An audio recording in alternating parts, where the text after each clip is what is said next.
Nouveau forum des lecteurs, France Bleu La Montagne, Corrèze Télévision en direct sur corrèzetelevision.fr et également sur la chaîne YouTube de Corrèze Télévision.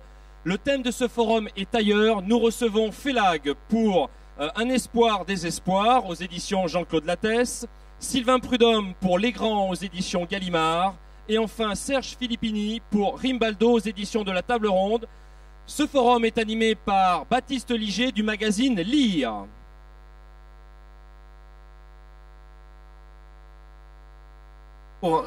Oui, bienvenue ici au Forum des lecteurs pour cette rencontre sous le signe de l'ailleurs, comme on vient de vous le préciser. Mais l'ailleurs ne serait-il pas ici?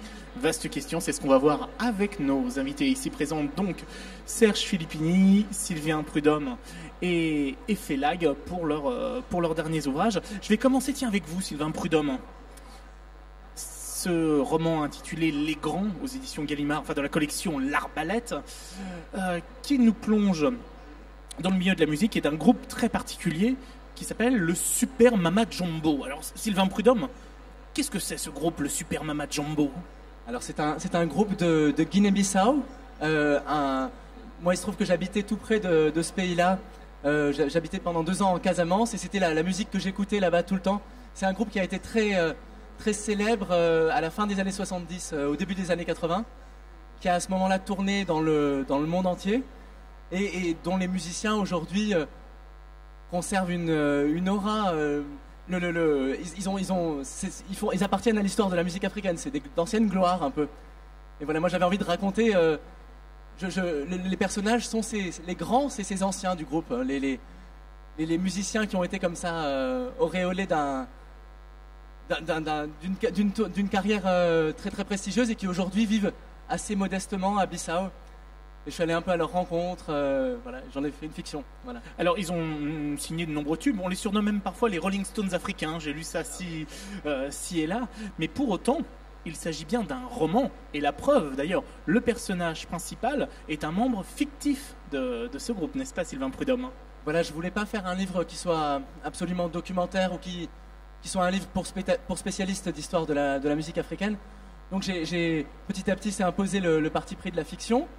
Et voilà, c'est vrai que le Couteau, le personnage qui est au cœur du roman, est imaginaire. Il est très fortement inspiré malgré tout d'un guitariste que je côtoyais beaucoup à Ziguinchor, là où je vivais, et qui aujourd'hui vit vraiment de débrouille à presque plus rien. Et en même temps, dès qu'il monte sur scène, il y a tout son charisme qui revient immédiatement.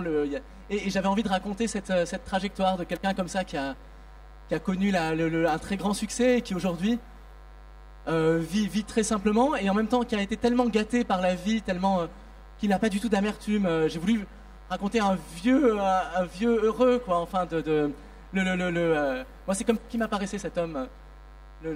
Mais le roman aussi, j'insiste sur ce terme de fiction parce qu'il ne s'agit pas d'un documentaire sur ce groupe, enfin, d'un document ou encore une fois d'une évocation biographique. Non, c'est bel et bien un roman.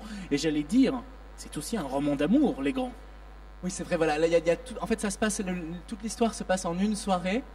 C'est une soirée un peu triste parce que la chanteuse du groupe, qui était effectivement c'est l'amour de jeunesse de Couteau, le guitariste, elle meurt. Le roman commence par l'annonce de sa mort. Et tout le livre est une forme raconte la façon dont le Couteau, bien sûr, et le groupe réagit à cette nouvelle. Et ce que j'ai voulu montrer, ce qui me frappait moi là-bas, c'était une forme de panache, de façon d'affirmer la vie, même quand comme ça le sort est contraire. Et donc tout le livre, voilà, ils sont grands aussi parce qu'ils ont cette espèce de superbe, de façon de ne pas se laisser abattre. Et le livre qui commence donc par ce deuil ça raconte le retour à une forme d'allégresse, de plénitude à la fin de la soirée par les amitiés ils se retrouvent entre amis, ils se ressouviennent aussi de beaucoup de choses. Évidemment, la mort de Dulce fait comme ça remonter beaucoup de souvenirs dans le livre qui sont l'occasion de raconter l'histoire du groupe, l'histoire du pays, de raconter cette histoire d'amour aussi avec Dulce. Dulce, c'est le nom de la chanteuse. Voilà, moi Est-elle fictive ou réelle? Alors Dulce, elle existe vraiment, c'est une chanteuse magnifique dont la voix est au cœur de toutes les chansons du Mama Jumbo, une voix très cristalline comme ça, pas du tout une voix de gorge on chante pas du tout là-bas en voix de poitrine ou de voix de tête. En voix de tête, on chante à plat. Donc ça fait quelque chose d'un peu. Et ça devient une drogue après un peu. Et donc Dulce, elle vit toujours. Moi, dans le livre, elle meurt dès le début. Donc je prends cette liberté de la faire mourir au début du livre. Elle a reçu le livre, je crois qu'elle en est pas vexée, parce que c'est un livre qui est quand même un grand chant d'amour à Dulce aussi. Donc voilà, elle s'est pas outre mesure vexée de ça. Mais c'est vrai que c'est une grande liberté. Disons que dès le début, elle meurt. Je voyais les choses se passer comme ça dès le début. Voilà. Mais le livre est aussi un prétexte pour nous évoquer tout un pan de l'histoire africaine, Sylvain Prudhomme. Oui, voilà. Moi, ce qui me frappait dans la vie de ces musiciens, c'était que leur trajectoire comme ça, qui avait été très, très ascendante avant d'être déclinante, épousait un peu celle du pays lui-même, de la Guinée-Bissau, qui avait été, au lendemain de l'indépendance, il y a un souffle comme ça dans ces pays. La Guinée-Bissau, c'est un pays qui conquiert son indépendance face aux Portugais après 12 ans de guérilla, et donc qui, comme ça, au départ, est porté par une fierté très très grande. Et aujourd'hui, c'est un pays qui est une plaque tournante du narcotrafic, dont l'État va quand même assez mal. Et ça me paraissait aussi représentatif d'autres pays qui avaient connu cette même trajectoire. Enfin, les années 70 sont dans toute l'Afrique un moment de grande espérance, de grand souffle. Et après, parfois, il y a eu des années plus compliquées, en fait. Et voilà, je voulais que Dulce, la mort de Dulce, la trajectoire de Couteau soit un peu comme ça une métaphore de cette histoire de ces pays-là, en fait. Voilà. Enfin, la littérature, c'est aussi une question d'écriture, de ton. Et ce qui surprend vraiment à la lecture des grands, et ce n'est pas la moindre de ses qualités, c'est justement une écriture très simple, très blanche, loin de très souvent... Enfin, on a très souvent un style, dès qu'il est question d'Afrique, bourré d'adjectifs, bourré de clichés, etc., etc. Et vous prenez une écriture radicalement opposée. Est-ce que c'était, Sylvain Prudhomme, un parti pris esthétique de départ que d'écrire sur l'Afrique de cette manière ? Oui, moi, j'envisageais pas de le faire autrement. Enfin, ça a été très, très naturel pour moi de faire comme ça, mais j'avais envie que ce soit tout simple, qu'on voit cette soirée se dérouler. J'avais pas envie de faire des personnages. Il y a beaucoup de dialogues, je voulais pas surjouer un parler africain qui aurait été complètement fabriqué. Enfin, je voulais pas... moi, ce qui me frappait là-bas, c'était que justement, il y avait une forme d'économie de parole, parfois, façon de laisser tomber les phrases comme ça, avec des mots assez choisis, enfin voilà, moi je me sentais assez bavard là-bas en comparaison de cette grande dignité des fois dans la façon de faire. Donc moi je voulais que ce soit simple, et en revanche j'ai essayé de faire exister les couleurs du créole lusophone de ce pays-là. C'est une ancienne colonie portugaise, donc c'est un créole très particulier, un créole lusophone. Je cite beaucoup de chansons en créole, et ça fait, je pense, exister même les sensations, quand on se promène dans la ville là-bas, on entend beaucoup ce créole, et ça fait beaucoup partie du plaisir de la poésie de la Guinée-Bissau. Donc ça passe là par juste la citation des chansons, quelques expressions créoles que je fais passer comme ça de temps en temps, mais j'essaie de pas je voulais pas faire un livre qui surjoue une africanité, de toute façon que je suis complètement français, donc je voulais pas tomber dans un truc artificiel. Donc voilà. En tous les cas, voilà, Les Grands, précisons-le, a obtenu le prix Georges Brassens cette année, un prix musical et littéraire, ce qui prouve que voilà, ça n'est pas du tout incompatible. Je parlais justement des parties prix formels, c'est aussi ce qui fait le lien entre vos livres, qui ont des écritures très particulières et qui collent à leur sujet de manière un tout petit peu décalée, et c'est ce qui fait vraiment tout leur intérêt. Tiens, par exemple, Serge Filippini. On va passer à une autre forme de littérature, en tout cas une autre forme littéraire de notre patrimoine, à savoir la poésie, avec l'évocation de quelqu'un qui compte dans les lettres françaises et dont on a une indication dans votre titre, Rimbaldo. Rimbaldo, ça me rappelle un célèbre poète, je me trompe, Serge Filippini ? Oui, un des personnages du livre, c'est Arthur Rimbaud. C'est Arthur Rimbaud qui n'est plus poète, qui a renoncé à la littérature et qui est parti en Afrique et qui est arrivé à Aden au mois d'août 1880 et qui commence à faire du commerce. Enfin, en réalité, il est arrivé à Aden, il est descendu d'un bateau, il allait en fait à Zanzibar et il est descendu du bateau parce qu'il était malade. Et là, il a trouvé du travail et il a noué quelques amitiés avec les gens qui sont sur cette photo-là. Et un jour, on a pris une photo sur laquelle il est, lui, Arthur Rimbaud. Et ce qui est amusant, évidemment, c'est que les autres ne savent pas que c'est Rimbaud. Ils savent évidemment qu'il s'appelle Arthur Rimbaud, mais ils ne savent pas que c'était un poète, et pas seulement un poète, pas seulement un écrivain, mais quelqu'un qui a un peu révolutionné en fait la littérature française. Ils ne le savent absolument pas. Pour eux, c'est un contremaître qui travaille à la factorerie, qui est contremaître à la factorerie Bardet et qui surveille les trieuses de café. Point. C'est effectivement une image très différente de oui, celle qu'on peut assez avoir différent aujourd'hui. quand même du poète du quartier latin au milieu de Verlaine, enfin, etc. Alors justement, nous sommes en quelle année, Serge On est en Filippini 1880. À Aden. Où se situe Aden? Aden, ça s'appelait l'Abyssinie à l'époque, c'est le Yémen. C'est une ville qui est en fait, comme on disait à l'époque, une possession anglaise. C'est une ville très très hostile, très inhospitalière, très chaud, il pleut jamais. Les Anglais ont même installé un système de récupération de l'eau de mer pour pouvoir la distiller et la redistribuer dans les maisons pour pouvoir prendre le thé.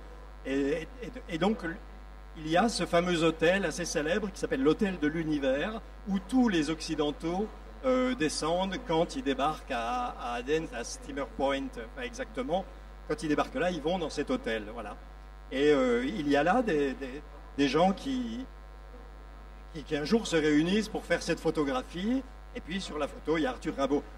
Et dans quel but a été faite cette photographie?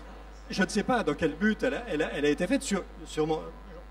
Moi, j'invente dans le roman qui raconte les 2 heures précédant la photographie.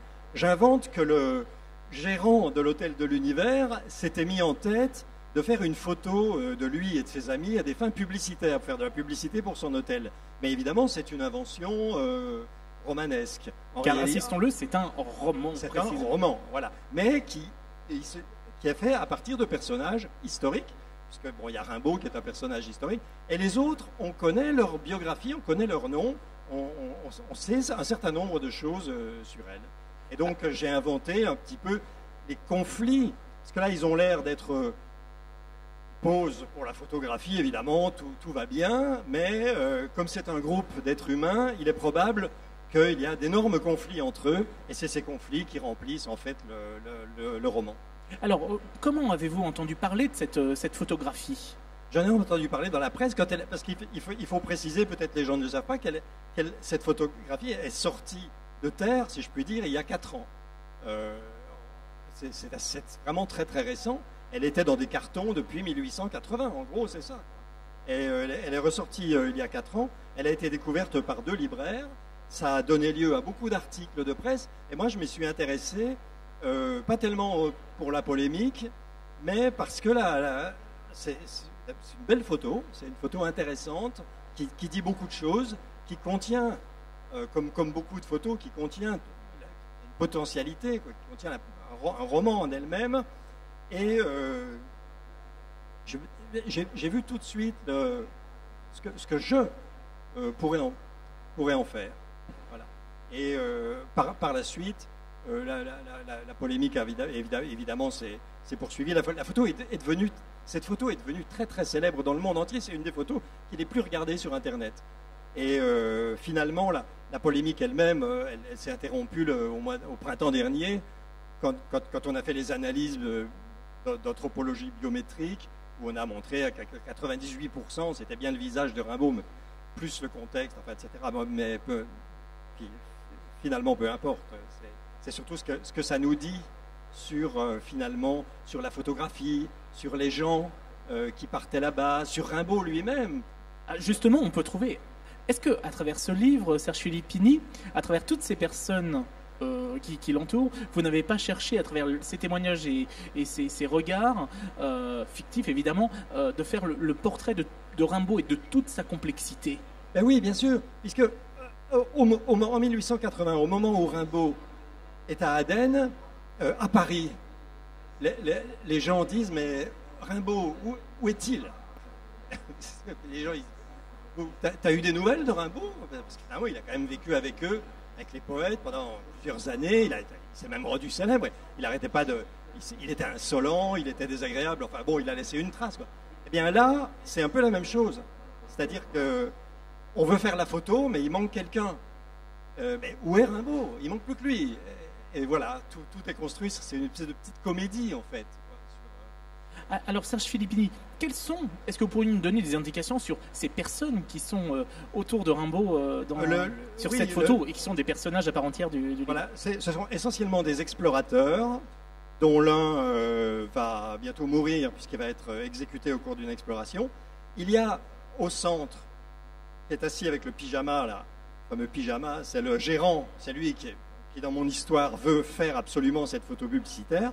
Et puis la jeune femme qui est là, qui attend un enfant, on le sait.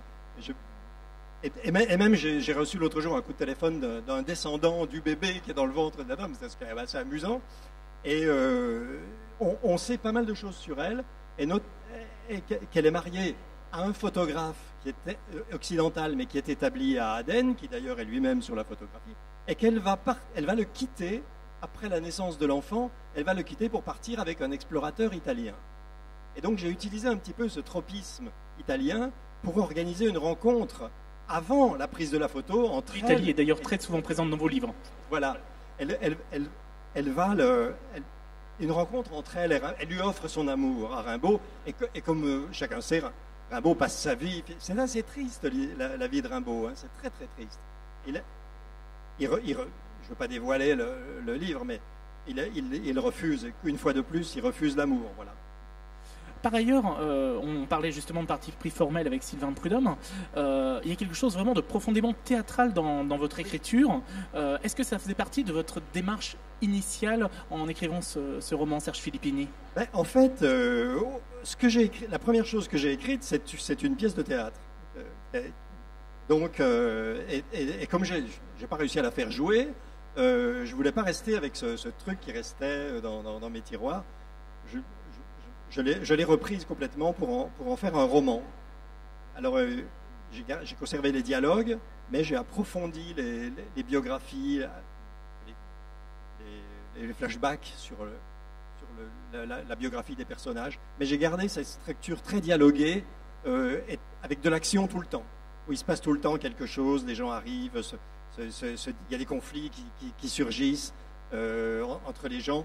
Donc en fait, effectivement, c'est comme, pour moi, c'est comme un petit opéra, si vous voulez, de 2 heures, et qui s'interrompt au moment où les gens se figent et entrent dans l'éternité par l'intermédiaire de la photographie. Alors, ce n'est pas un hasard si j'évoquais la question du théâtre, puisque c'est une activité que vous connaissez bien, je crois, Félag. On vous connaît évidemment comme homme de théâtre, comme aussi au cinéma. On vous a vu notamment dans Monsieur Lazare, ou chez Alexandre Arcadi, ou dans d'autres films encore. Vous êtes évidemment reconnu, bien entendu, mais il y a cette facette, celle du romancier, de l'homme de lettres aussi, de l'écrivain plus exactement, et on peut le voir encore une fois avec Un espoir, désespoir, votre dernier ouvrage. Est-ce que fondamentalement pour vous, lorsque vous vous lancez dans l'écriture d'un texte, il y a une différence entre le fait d'écrire, disons, pour faire simple, une pièce, ce qui pourrait être une pièce, ou ce qui pourrait être un roman, Félag? En général, quand j'écris un spectacle, je l'écris sous forme littéraire. Parce que ça me permet d'aller chercher des sources plus fortes, plus profondes, plus cachées. Et ensuite, je mets des couches dessus jusqu'à arriver à la couche théâtrale, humoristique, dialoguée. Et donc, c'est comme un courant de fond et puis ce qui est au-dessus. Donc, la plupart de tous mes spectacles sont très joyeux, on rit beaucoup. Et le lendemain, les gens gardent ce qui est terrible, en fait. Ça me permet de faire passer ça. Du coup, petit à petit, à force d'écrire pour le théâtre, ça m'a poussé à écrire pour la littérature. C'est-à-dire que là où j'arrive, là où j'ai la limite du théâtre, là où je ne peux plus jouer des choses tout seul, parce qu'il faut des décors, il faut énormément d'acteurs, il faut des tas de choses, et puis c'est trop long. Donc là, je commence à écrire des romans pour aller plus loin, pour dire plus de choses encore que ce que je dis sur scène. Cette histoire d'Un espoir, désespoir est partie depuis, comme vous le savez, après la décennie noire qui a eu lieu en Algérie, où il y a eu 200 000 morts, nous sommes partis, nous étions des milliers à être partis. Et moi, j'ai gagné en notoriété grâce à la notoriété que j'avais déjà en Algérie. Donc, en arrivant en France, j'avais déjà du public qui venait me voir. Et j'ai fait des milliers d'interviews. Et la plupart des interviews finissaient par « Y a-t-il encore un espoir en Algérie ?» Est-ce que vous avez un espoir? Est-ce qu'il y a un espoir? Donc le mot vous a particulièrement marqué, évidemment. Absolument. Et au bout d'un moment, je ne savais plus quoi dire sur ça. On peut dire oui, il y a de l'espoir, ou bien sûr, pour nous, peut-être, mais les jeunes vont inventer etc. Et puis après, on ne sait plus quoi dire, parce que c'est toujours la même...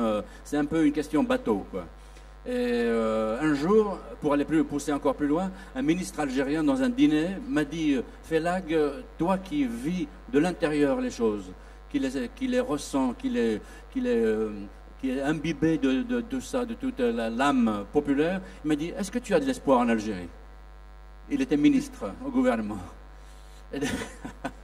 Et donc, je me suis dit un jour, quand il y a eu le 4e mandat de l'élection présidentielle du président Bouteflika, quand j'ai vu que pour la 4e fois, à cause de manipulations diverses, ce monsieur qui est sur un fauteuil et qui n'arrive pas à parler ni à dire quoi que ce soit, venait d'être nommé pour la 4e fois président du pays, après avoir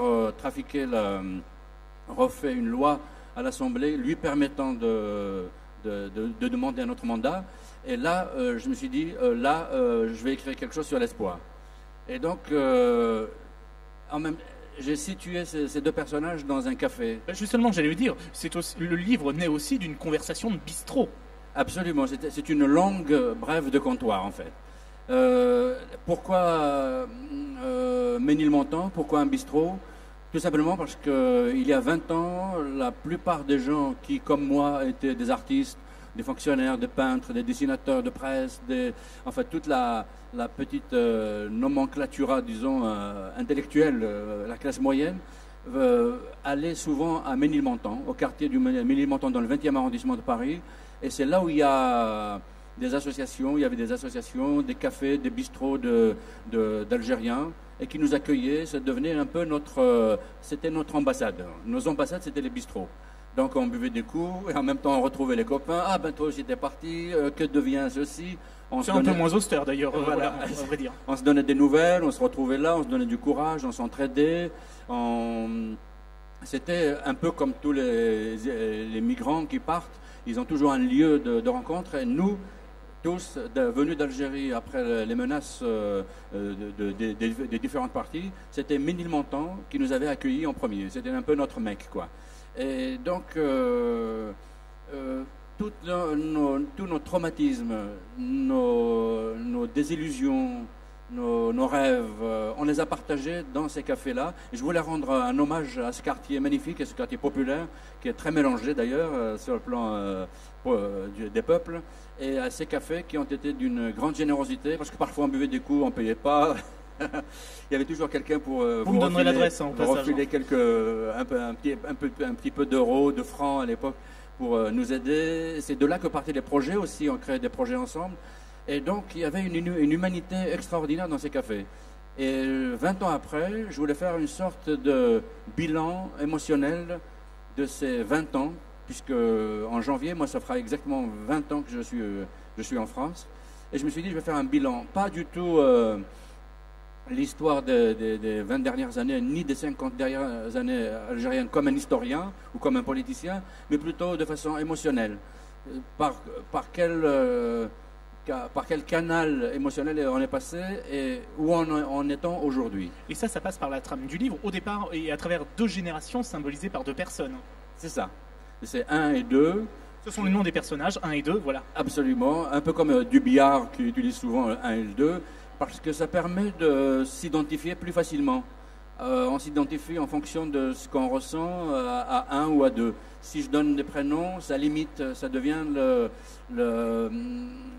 bilan d'une personne qui s'appelle X ou Y. Alors que là, on peut s'identifier à 2 comme on peut s'identifier à 1.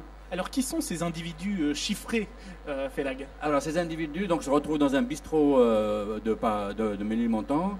Il y en a un qui est au comptoir avec une bière, qui doit avoir 65-70 ans, qui est un intellectuel ou un artiste, on ne sait pas trop, qui est revenu de tout. Et il a une immense connaissance de l'humus, de ce qu'il y a de plus profond dans ce pays. Il a été un grand observateur de la société algérienne des 50 dernières années, puisqu'il a l'âge, il avait 12 ans à l'indépendance, donc il a l'âge de... Enfin, il a vécu toute l'indépendance de l'Algérie. Et lui, c'était comment dire, il est revenu de tout ça. Il est en pleine désillusion. Il boit des bières, l'exil, la solitude. Il y a un jeune homme qui vient, un beau garçon, qui a bu un petit coup, qui n'a pas l'habitude de trop boire. Il est bardé de diplômes, il est né à Asnières, dans un quartier assez chic, où il ne connaît pas très bien l'Algérie. Il a été 2 ou 3 fois pour des enterrements, pour un mariage petit. Il a une affection comme ça qui est née avec le pays. Et il veut aller là-bas parce qu'ici, il sent que c'est bouché de partout. Il a un peu d'argent, il veut s'investir et il est un peu pété. Il va voir 2 en lui disant il paraît que vous avez connu, il paraît que l'espoir est revenu en Algérie. Et donc l'espoir, mais l'espoir. Alors justement, voilà. l'espoir est incarné dans votre voilà. C'est pour ça que j'ai voulu incarner le personnage de l'espoir pour essayer de trouver la sève de cette chose qui est un état d'âme, qui est un sentiment, qui est du carburant pour les êtres humains, mais qui n'est pas un but, qui n'est pas un but. On ne se dit pas tiens, l'espoir est là-bas, je vais le rejoindre. Il s'éloigne à chaque fois. Et j'ai voulu l'incarner pour montrer combien il a été victime, mais en même temps coupable. C'est un personnage qui est un peu roublard, qui va avec le puissant, mais qui se retrouve parfois clochardisé, qui est systématiquement manipulé par tous les régimes algériens. Donc il commence par lui dire écoutez, je ne le connais pas, même s'il passait à côté de moi devant moi maintenant, je ne le reconnaîtrai pas parce que ça fait longtemps que je suis parti. Et là, il lui dit donc vous l'avez rencontré? Oui, on s'est rencontré dans un bistrot un jour, etc., etc. Ça devient une personne, donc qui boit, qui s'habille, qui est fâché, qui va avec les puissants, qui trahit, qui escroque les gens. C'est un escroc, c'est une sorte de scapin en fait. C'est un personnage proche de personnage de Molière. Hein. Donc il va là où il peut trouver la saucisse, quoi. Voilà. Une jolie formule. Voilà. Mais justement, il y a toujours votre ton qu'on retrouve aussi bien dans vos spectacles que dans le livre. Comment vous le qualifieriez, le ton Félag? Eh bien, c'est un ton tragique, c'est un ton heureux, léger, sur du tragique. Ce sont toujours des accidents, ce sont toujours des tragédies, ce sont toujours des peurs. La plupart de mes romans sont traversés par comment les gens invente une adrénaline de la joie, du bonheur, d'être bien, d'essayer de résister au tragique. Et le tragique est toujours en dessous. Et donc ça fait passer la pilule un peu plus facilement. Et puis d'abord ça aide parce que ça libère. Il y a des sujets entre Français et Algériens qui sont dans mes spectacles très souvent. Et dans certains de mes livres, je travaille sur la rencontre de ces 2 continents qui sont l'Algérie et la France. Et il y a énormément de non-dits, énormément de choses difficiles à avouer, la peur de l'autre, la méfiance, l'admiration, la peur, etc. Et donc moi je raconte des histoires qui parlent de ça, des choses qu'on ne peut pas dire, mais de façon très légère et mine de rien. Ce qui fait que tout le monde se retrouve là-dedans et en fait ça libère, ça crée une sorte de catharsis et ça crée du lien entre les personnes. Et je crois que les gens, après le spectacle, sortent heureux de ça, de ces retrouvailles, même si c'est 2 petites heures de spectacle ou 5 heures de lecture, qui sont un petit moment de démocratie dans lesquels on peut tous dire. C'est une jolie formule, ça. Voilà, j'essaie de voir tous les traumatismes les plus terribles pour essayer de les raconter de façon la plus légère possible. Enfin, une dernière question, Félag. Est-ce que, je sais pas, un espoir-désespoir pourrait bientôt devenir un spectacle ou quelque chose de ce genre? Pas un spectacle, non. Ou inspiré. Mais ça peut passer comme une pièce radiophonique, mais c'est pas vraiment une pièce. C'est pour moi un récit. Non, mais il y a une forme très particulière. Très particulière, voilà. Ça peut se lire comme un roman, et en même temps c'est écrit comme un dialogue. Donc, je ne le mettrai pas sur scène personnellement, sauf s'il y a des comédiens qui voudraient le faire, et ça, il n'y a pas de problème. En tout cas, on laissera le soin au lecteur de découvrir cet objet très atypique, Un espoir, désespoir, donc de Félag aux éditions Lattès. L'évocation de Rimbaud et de cette photo par Serge Filippini, Rimbaldo aux éditions de la Table Ronde. Et enfin, Les Grands et l'histoire du super Mama Jumbo par Sylvain Prudhomme aux éditions Gallimard à la collection L'Arbalète. Merci beaucoup.